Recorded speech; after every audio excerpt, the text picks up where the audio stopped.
Hello, everybody. This is a video intended for the mythology class, although anyone who's interested could watch it. It's going to really talk about the aspects of Egyptian mythology that go beyond just the book version. Uh, the focus of school this week, if you will, would be from this book, which is related to the story of Osiris, Isis, and Horus. And this book is fine, but there's so much more. Egyptian mythology connects to the practical, and it connects to astronomy, astrology, and symbolism. It's so much more. It's still alive. You would not believe how alive this stuff still is, and for those who are not just into esoteric knowledge, but just anybody who's got their eyes open, uh, even gets into conspiracy theory a little bit. This is fascinating stuff. I love it. So let's start with real simple because this video is going to be about. I'm trying to do it in half an hour. You can use the PowerPoint on your own. You can go back to this. I'm not going to stop at every single slide and analyze and read it. That'll be there for the students. I'm going to try to go beyond that, so this will be very helpful. So you can pause it if you like.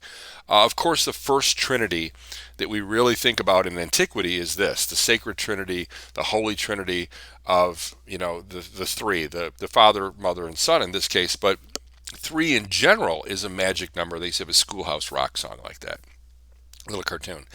You think about a triangle. Think about geometry. A perfect triangle. It's one of the strongest shapes. It's a great structure in building. Mathematically, we think about the Fibonacci sequence in that. I do have a little slide with that. In this case, it was Father, Son, and Mother, Osiris, Isis, and Horus. Isis, of course, the mother goddess. Horus, the god king, the man who was child who would grow to be king. This video is not mine. I linked it from YouTube. Pardon me, I'm not going to play it. What I did say is differentiation, golden ratio, Fibonacci. What do I mean by that? So we're going to get to this later in the course, and so I don't want to get too deep now, but the idea of differentiation or cleaving, and you're going to see this, is that you have nothing, and then from nothing you cleave it in half, the nothing you're aware of, the nothing you're not aware of.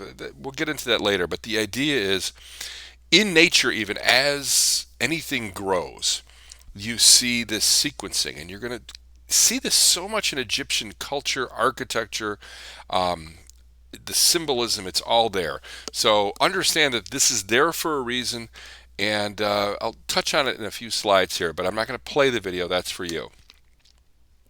And of course, the Fibonacci sequence is present in everything. So let's start at the beginning. Atum Ra. This would be the creator god. No different than what you'd see in Christian, Judeo-Christian tradition, Islamic tradition, the idea of, Allah, Yahweh, that sort of thing. Many people would say, well, no, the Egyptians had many gods, Christians have one. That's not quite true. You're going to see with the Vedic faiths that it's how you look at it, how the Egyptians especially then interpreted it. They would still say there's one creator God. As a matter of fact, you can make the argument for Judeo Christian Islamic tradition with the first line of Genesis that says, let us create man in our image. So there are scholars that would debate even that being monotheistic. On that note, I wouldn't, disclaimer, I wouldn't ever try to disparage any religion or promote any religion. This is just, again, a course that really shows the true connections. So Atum Ra is the creator, the one, the source, whatever it is. In many cultures, it would be the sun. You're going to see Ra, a different god technically, but the name associates there. You'll see even in of course, Western tradition, the day of the sun, God's day, Sunday. That's what it stands for. We'll get to that later in the semester too. So from this, we get this differentiation that you're going to see in so many cultures. And what does this mean? It's like from the one, the many. From Atum Ra, we get created either because of him or from him this couple known as the moisture and the air. There are the names there. And it's sort of ethereal. It's this part of the process. From there you get the gods Jeb and Nut or Nut. And this is the as we're going to see in the next slide, the sky, the land, and this is such a common theme. So from this sort of original couple, which is again just gods up in wherever heaven, this heaven somewhere. This is where it's going to start. Again, I write in here, consider the differentiation and their understanding between science and mysticism. Now, what do I mean by that? I was just listening to a podcast, and Dr. Farrell, who I really love, just so deep, he mentioned that something that was fascinating. It's the idea that we consider us, when I say us, Western, modern, contemporary, science minded people, we consider that to be the right logical way, and that others would be blinded. And we tend to even look down like people who are into mysticism, magic, and it could be witchcraft, could be whatever you're talking about, ancient studies, psychic phenomenon, that sort of thing. But the ancients didn't differentiate that. So, although I'm using the word, it's different from the word I'm using here, differentiation. From some nothing came something. And they wouldn't be limited to saying, well, I can't measure it with a pipette or a thermometer or a telescope. They would accept the fact that there are things that we don't have the capacity to measure. Therefore, when you start with that understanding and then look at it from the other way and say, we in the West, saying, well, if I can't measure it, if I can't weigh it, if I can't judge it, then it's got to be fake. It's phony. It's weird stuff. Fake news. That's a disadvantage to those that would understand, have the deeper understanding, I guess, of esoteric knowledge, the hidden knowledge, the ancient knowledge, and these people had that. The mystical function is so present in this myth. It's not just cosmological; it's very mystical. So we get this first sort of differentiation, and it's the idea of earth separating from sky. Sometimes it's earth or land, water separating from sky. We'll see that in the New Zealand myths. And what's fascinating about this is you can't just say, oh, the ancients were, they were dumb. They didn't know what they were talking about, because at some point an atmosphere was created. Is this the encoding we're talking about? At some point we saw a separation of, creation of an atmosphere and the separation of space, what's out there, if that's what they're referring to, or perhaps the heavens and earth. So there are all these interpretations. But you get Jeb and Nut, and from then you get four anthropomorphic children. Now, this could get tricky, because if I was teaching, like, say, a high school version of this class, you've got to really scale this stuff back, because they would say, well, wait a minute, you have four children that are born, and they're basically brothers and sisters, two guys, two girls. However, they're not born in the physical sense. They are physically human beings, I guess you would say, but they're also gods, but they're never born in the traditional way we were. And then does that make them siblings? And then that takes the incestuous question away. Although the ancients may have had a different understanding, they really did, of what incest is, I suppose. But we'll get past that. You have four children. You have Septus, or Neptus. You have Set. You have Osiris, and you have Isis. So then they form two couples, Osiris and Isis, and then Set and Neptus. You with me so far? So we got the two couples. They are human, but they were never born. They're just sort of come into existence. So this is interesting, because I put this in there because, of course, this is a little symbol from a little picture from the Bible. I guess it would be the Cain and Abel story. So common in the ancient storytelling. So prevalent in mythology across this board. Japanese, Chinese, Native American, Amerindians in the South. It's amazing, the idea of sibling rivalry, betrayal. It's psychological. So we have a brother kill a brother in this case. We see that later in Greek mythology. So much of what happens in Egypt moves into Mesopotamia and into Greece, and then into Rome, and then into Europe, and then into the United States. It's there. What about Hamlet? Have you ever read Hamlet? I've only taught it like 20 times. What happens? King Hamlet is killed by his brother, and then the son has to get revenge. That story, by the way, became The Lion King. So what you're now reading, I suppose, for your homework this week is The Lion King, OG style. So I think there's a little typo here too on one of these. I'm not really sure, unless I was reading it wrong when I was prepping for this. But basically, Set tricks his brother. Eventually, if you, again, the versions are different, but he kills him, and then he's worried about him coming back. So what really happens, if cut to the chase, he cuts his brother up, and the idea is, well, he's human. We can cut him up, but somehow I got to cut him up and separate the pieces because he's still a god that you could maybe put back together. That's the best I can get to you on this one. He scatters him around Egypt, and then his wife, Osiris's wife, goes around, finds the pieces, and puts him back together. And this now becomes the foundation of the first mummy. So Egyptians then had a source of this to say, this is why we mummify, and it comes from kings, comes from gods. And then breathes life, her spirit, magic spirit, into him, and he is alive, sort of. He is moving again. He'll never be the same, and that's acknowledged even in Egyptian mythology. So what happens? You have a conception. Now, depending on the book title, usually, or the book type, in this book, you're going to get a different version. They'll talk about, well, she, magically conceives. And you'll get scholars that would say that. The older versions, the version I read years ago, would be that she performs the sexual act and she becomes pregnant. It doesn't really matter in this case. She becomes pregnant, and now we have two humans, even though they were God, give birth to the first fully born human God. And that's important because now we have this connection. And the idea is that Horus is the first God born of man, is the term, is the way to look at it. And his purpose is to fulfill his destiny, to become the God King. So I'll click it correctly, hopefully.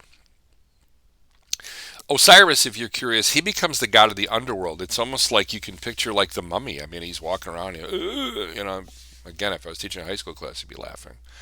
So yeah, he's kind of like, well, you were the king, but they chopped you up, you're mummified, you're kind of living, but you're also kind of half dead, zombie, whatever you want to call it. So he's the god of the underworld. You can see that later, in Hades and stuff like that in the Greek culture. Anyway, Horus grows up. You know the rest, right? This is the fun part. Here's the battle. The battle is on. We're going to have Horus representing the good guys, the light, versus his uncle Set. They're going to have a fight. They're going to duke it out, and Horus is going to win. Way to go. He's the champ. Sorry, Set. You're not going to be like Scar. You don't get to take over, the pride and all that stuff. So what happens, though, is it's like this elevation or evolution, if you want to say it like that, of Horus. He wins, but then he says, look, I'm not going to kill you because you're still a god. His mother's like, kill him, is her brother technically, the murderer of her husband. And he's angry, and he actually chops her head off, saying like, darn you, woman. Uh, Again, you could look this up yourself, but this is sort of what happens. And this is why you have mythology. I've been in many museums. I was a kid in 1977, went to Chicago's Museum of Natural History, the Field Museum, and got to see the treasures of Tutankhamun and saw a bunch of original statues and the original, like the whole the golden head cover. So this is what you're going to see. You're going to see these symbols that you recognize. The hawk, because later he goes to the sky and merges with Ra, and of course the cow's head, because her head is now replaced by a cow. It's weird because they honor and love Isis, the first queen, but she gets a cow's head. Again, it's symbolic. So what does that mean? He merges with Ra, or gets associated with Ra. Again, get different from Atum Ra. He basically ascends later in life, death, whatever you want to, however they classify it. That gets a little murky. And merges or associates with the sun. The idea is the sun is there, and it's the most powerful source, and He's always looking out for us, and he sees everything and knows everything. The sky is, it's like, it's almost like Alexa, Alexa. Oh, it did respond. I'm not going to go with it. Okay. I keep hitting the wrong side. Laptop. So here's where you get that, again, the foundation of the Trinity. And this is going to carry on. Uh, you have to understand, Egypt is one of the oldest civilizations. We don't really know what the oldest one, and some would say yes, it's Egypt. I like to go with the Egyptians say themselves. They say that they are a legacy culture, and they say that what that means is that there was another group there and they took over. I believe that. Modern scholars are coming around to that. Egyptologists are not. I think it's because of the tourism industry. Pardon me. It's a lot easier to say, oh, these are big tombs. The pyramids were never tombs. There's never been one body found, and they just kind of go with it. And it's also a matter of pride. If we have modern archaeologists and modern geologists, and by the way, this is really true. You talk about Baval and Schock and John Anthony West and others, Mark Carlotta. Some of these guys coming out and saying, "Look, this pyramid might be 30,000 years old." And, well, that's impossible. Well, now we know it's not. Um, so, regardless of that, we have this ancient tradition that will be carried into Mesopotamia, even as far as the Indus Valley. We talk about Babylonians and Sumerians, Persians, and of course then the Greeks, the Romans, and so forth. So this symbol gets rooted. People aren't distracted by Twitter and all that stuff. They know this. So, okay, so let's move into something really fascinating, and that's the astrology. Because ultimately, the argument can be made that all of this stuff comes from astrology.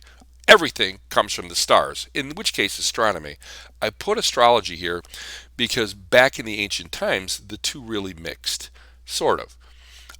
They would be performing astronomy as we would, watching the stars. Again, they're not looking at Twitter, they're not on cable, they're not on their phones because they didn't have them. So just great minds would be studying the skies, marking, documenting everything else. And if you look here, you're going to see Osiris up in here. That's going to be close to the belt of Orion. Interesting. Sirius, which I'll talk about in a second, associated with Isis. Sirius is Canis Major. Canis like canine. Keep that in mind. These are stars you can see still, especially Orion in the east. And Horus up here, forming the Trinity literally in space, spatially. So let's talk to the source of maybe where all this stuff came from. Maybe if you're into astrology, you could get your sign read or whatever. But this is a little different because it's Sirius. So why is this star, and why is it so important, and why does this become a story of a mother, a father, a son, a betrayal, and all that? Well, here, let's start with the Nile. So here, if you want to pause the video and say, Deborah's going to ramble for 10 minutes, go ahead. Okay. Of course, the four major river valley civilizations, the Nile is the one in Egypt, one of the biggest ones. The Nile runs from south to north. The upper Nile is actually down in the south of Africa. They just found the roots of the source, of the Blue Nile, White Nile in the 1800s. And what happens is the Nile then runs north until it gets through the Giza Plateau, right basically where Cairo is. And Egypt's a desert, except for where the Nile is. The Nile was life. And every year the Nile would flood. It still does, except they have a dam in Aswan, and they don't. It doesn't flood down by the pyramids anymore. It used to, up until like 1962 or something like that. But it was life. Water is life. You're going to see this later with myths too, how much water plays a part. It would bring, the fertilization methods. Literally, it would almost be magic. The flood would happen, and it was very gentle, not like the Yangtze River in China. Very gentle flood, and then it would sort of recede, and imagine birds and pelicans and fauna and flowers and crops, and it was like the gods have blessed us. So they actually love this flood. And you say, well, what does this have to do with the star? Because this star, Sirius, would appear right before the flood. Now, the flood would happen back then, right around the summer solstice. The flood still does occur. Let me take that back. The floods do occur. Again, they have a dam there, so it doesn't work the same way. But the floods come, and it really, it's just out of the south where the snow caps are melting in the mountains. They do have big mountains in Uganda and Ethiopia. So what they would notice is that the star Sirius would rise, and they associated that. That's the modern name, Sirius, kind of like Sirius XM radio. Wonder why they chose that name. And it would be associated with Isis. So we're looking east. And imagine we're looking east. And if you guys ever have a chance, it's great to sometimes get up in the morning right before sunrise and see that sunrise. And what they would notice is that the stars start fading. Of course, the sun is coming. The sky is getting brighter blue. You can't see the stars. They're there. You just can't see them. And Sirius would come up. It would just pop up for a second, a purple star, and they would see this. And then the sunrise would come. And the thing is, it wasn't all year. It was not. Sirius would sink about 70 days before in the west. It still does this. And it's because of the seasons. And it would sink, and it would be under the ground, under the earth. It would be dead. And okay, life goes on, and then all of a sudden, there would be Sirius reborn. It would come up, and it would be on the summer solstice, and then the sun would hit, and all of a sudden the floods would happen. They went, man, it's the star. And from this, we have the entire mythology built. We can say, oh, Isis was with Osiris in the underworld. And they weren't that far off. I mean, realistically, what was happening is because they were like, why would it flood? Why would the Nile flood in the hottest time of the year? Shouldn't it be dry? Makes no sense. Again, the snow caps down in Uganda, Ethiopia, they're melting. You're getting the White Nile. You're getting this massive flood that would travel north down to the lower Nile, which is north, and bring all this great life and keep their civilization going. And so they weren't really that, you know, wrong about that. The star has nothing to do with it. The star, by the way, because of precession, which is a wobbling, it's no longer in June, June 21st being the solstice, the longest day. It's now in August. So it's associated, because of the word Sirius from Canis Major, associated with dogs. It is known as the dog star. So that's interesting. They talk about the dog days of August. They talk about that in baseball. I remember a kid listening to the Cubs games. They go, hey, it's the dog's days of August. And I always thought, like, it's hot. The dog's panting. It actually comes from ancient Egypt, that phrase, and it's referring to the star. Star is also purple. And in case you're wondering why is it purple, it's because it's associated with royalty. So here's all the stuff I just mentioned. Again, it carries on to the other cultures. I did mention about the purple. Purple, because of its appearance, again, I think this is actually on the midterm exam or the final exam, what deity, what god is associated with the star Sirius. It's Isis, who is their queen, associated with royalty, purple. And the color purple to this day is a color of royalty. Why does Dever like purple pens? I wonder if that's a coincidence. So here it is, the dog's days of summer. So let's get further into this and try to move quicker. You have Osiris associated with Orion. They love Orion. They mention in their mythology that that's where they're from. They say the kings are born there. They actually say they were from there. Interesting. We have Dogon tribe in Africa, or the Dogon tribe and other African tribes mentioning this too. I'm not going to get into ancient alien theory. It's not about that. Let's try to stick mainstream. What's weird is though you have the three kings, and that'll come up. So Orion, very popular. You can see it. It's beautiful. You really see it up in northern Michigan. Look to the east before the sun rises. I'd go to work a lot of times 6:37 in the morning. Sometimes 6 in the morning, and you look to the east and you see in those beautiful, clear November, December, January nights. You'll see Orion. It's amazing. Again, the star was not visible for 70 days, and then it would show up. And what's interesting about this is that right before, if you remember that picture we saw where it was dawn and the purple star shows up, and then the star would basically vanished because of the daylight. So it would like Isis appears and vanishes. Before that happened, again, if it's like 6 in the morning and still dark, what you would see is uh, the constellation of Orion. These three stars come up, and it was a heralding star. Herald means like blow the horn, like dun dun dun, coming soon, the queen, the king, the queen, and they're known as the three kings. They gave them names and they associated them with the pyramids. Um, so that's fascinating. They still think of it like that. The monuments, Robert Bauval showed this 30 years ago. It's pretty much accepted fact now. The monuments, the pyramids, the three pyramids align perfectly with this. For years, they were like, oh, they must have just screwed up. This is ridiculous. I'm not going to make this a pyramid video. You can Google them. I suggest Karl Munk, Munckk, I think it, or Munck, just one K. Fantastic work. And I have a bunch of pyramid information. There's so much stuff. But for years they were like, well, it was just off. No, it's not. So the three pyramids are known as Khufu, Khafre, Menkaure, the three kings. So the idea is the three kings show up to announce the god showing up. And if you notice here, the Nile represents the Milky Way. So what you have is what they say in esoteric culture and learning, um, as above, so below. In this case, we're referring to a physical manifestation, but it goes deeper than that. Um, Pretty interesting. The shafts of the pyramid were designed, pardon me, they don't still line up perfectly because of precession, but to line up with these here. I'm going to move quick.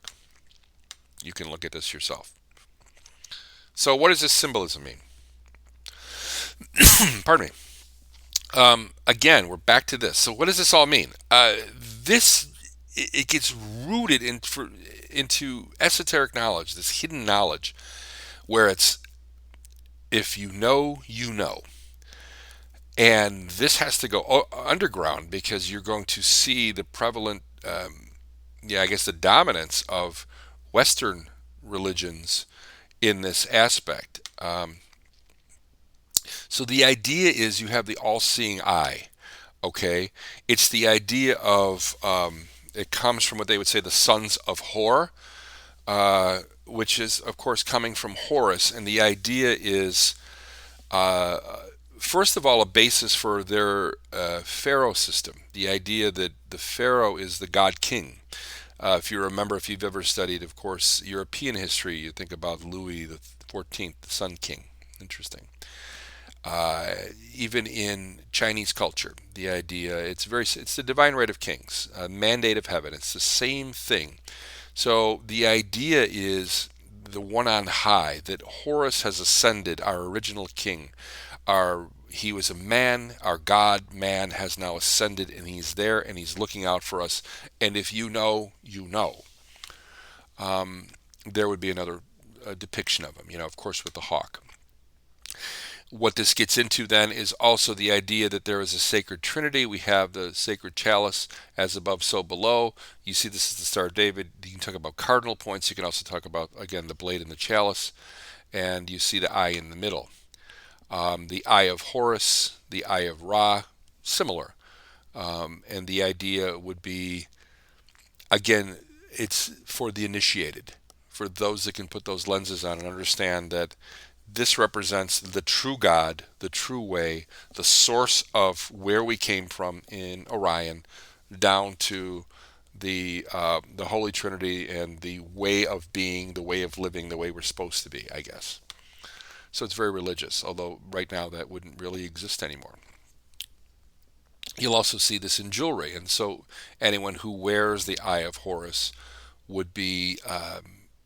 It's different than wearing a cross, but it would be the idea of uh, Horus is looking out for you, but also you're saying, I'm in the club, I see things that others don't, I have that, hopefully that knowledge, and hopefully that prosperity, I'm in the club. So let's move on. Keep hitting the wrong one. You will see this in so many different contemporary applications. On the left, you see the Masonic symbol. Of course, the square and the compass with the eye right in the middle, the all seeing eye, coming right out of Egyptian mythology. Look at your dollar bill. What do you see for the year of our creation right there? You see a pyramid with the all seeing eye on top, the eye of Horus watching us, protecting us at all times. And again, for those initiated, would say the true God. And again, I'm not trying to knock religion. It is there. Take a look on the left. If you're a Harry Potter fan, tell me what it is right now. Say it out loud. It's the Deathly Hallows. Of course, you have the ancient symbol of the blade and the chalice. It's literally a symbol of the vulva, the shape of a womb, in the chalice, the receptacle representing woman, intersecting with the blade, the more physical, the phallic symbol, if you want to be like that. If you look at the degrees here, some would interpret this as 60, 60, 60, 180, interpreting as the source of 666 and applying this to what would be Lucifer. Now you'd say, okay, then that's evil. And some would interpret it like that. If you look back at what the original texts say and what many applications and interpretations would say, it's very close to the Promethean myth in Greek, probably initiated from there. The idea that the true knowledge is suppressed by either God, the Christian, Judeo Christian God, or those that would follow that line of thinking. And the idea is we won the war against Lucifer, so we're going to call him bad, and we're going to basically turn him into an evil symbol, when Lucifer is the real good guy, who, like Prometheus, who's trying to help humanity and bring the knowledge of the gods equal to the gods. And you see this in Mesopotamian. I think it's Enki and Enkidu. They have the Enel. They always have these weird e names. I shouldn't say weird. That's impolite, but it's the idea. We'll see this again this term. Knowledge is bad, ignorance is bliss. And the idea is those who are initiated again into this knowledge and understanding how it connects above and below are better off. So some would say, no, that's just evil. So take it what you will. The Greeks interpret this a little different. They say that the Orion myth, they'll say it with Osiris, Orion is killed by Apollo. So then now you have a linking from Greek, from Egyptian into Greek that connects Apollo. If you're familiar with Apollo, it'll come back a little bit later with the Iliad, with this sacred constellation. Again, the pyramids are there, the greatest structures on the planet, in my opinion, associated with Osiris through the Greeks, through Apollo. And what do you get when we went to the moon? And yes, we went to the moon. Don't listen to any of those hoaxer people. Right there, it's the Apollo program, and look at the symbol right in the middle, the three stars of Orion. What's interesting, the guy who picked, I don't have his name, it's a hard name to say anyway, the guy who picked the landing spots, brilliant scientist, was Egyptian for NASA. He also picked the dates, the spots, the times, everything. The guy was precise. And it's loaded with Egyptian mythology and astronomy and astrology. It's right there. By the way, Apollo 11 landed on the moon July 20th, 1969, in case you're wondering. I was two. Well, I was one and a half, so let's be fair. You can do the math. That's actually the day the Egyptian calendar begins. They would associate that calendar date right there. Interesting. New Year. The time of the landing was when the heralding stars of Orion were on the horizon. In other words, bringing in the new day, bringing in the new age. Age of Aquarius, by the way. Exactly 33 minutes after landing. If you're curious about the number 33, Google it. Okay? The highest degree of masonry for the secret knowledge is the 33rd degree. Buzz Aldrin, who was the second man on the moon after Neil Armstrong, was a 33 highest degree Mason from the Scottish Rites.